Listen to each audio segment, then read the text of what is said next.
Hello, Mr. Anakin. So, a couple more questions, and I think that we'll be done with the questions probably, maybe 3 instead of 4. But anyway, up here in the corners of the windshield frame, there are 4 holes in each corner. This side, and then here on the opposing side.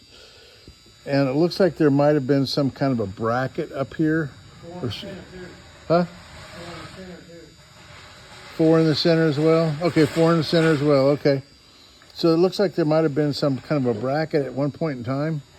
Our photos don't show anything in those corners, these 2 corners, or in the center bracket area. They don't show anything there. So question, maybe you've got a photograph that would show something, some personal photographs that would show what was there. Our photographs don't show anything in place there. So we could make something and put in there.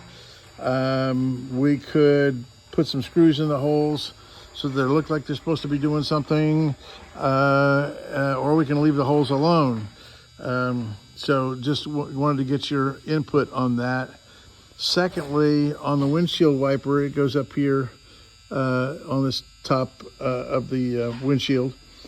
So the wiring, our photographs don't show if the wiring was in any kind of a tube or if the wiring was open. We don't have a photograph of that area, but this area that I'm pointing to right now.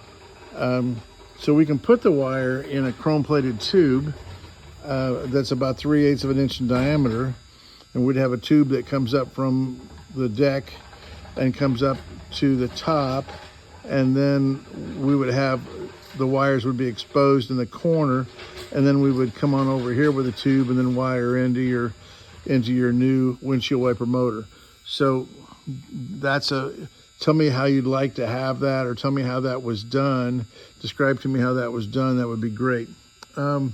We also have 4 more of these hooks, and we found in the photographs where these went, but we have 4 more and we don't know exactly where those go. So, and they're a little bit different. The hooks are a little bit different as well. She already got one back in place. Yeah, they're a little bit different. I got a cutout back there behind the hook. Okay, yeah, and the difference being that instead of a solid back plate, I know what they did there. They stamped those out. They made the hook out of that metal that was in that area. Yeah. That's kind of cool. But anyway, so trying to get some input as to where these other 4 went. You have 2 behind your middle seat and 2 behind your front seat. We've not found any more sets of holes for those to go in, and we don't show them in the photographs. So if you would fill us in on that, that would be handy. What other question? Is there anything else for a question? I think that's it. Brackets, wiring, and these. Well, if we think of another question, we'll give you another video. Yeah, I'm trying to think. Talk to you later, sir.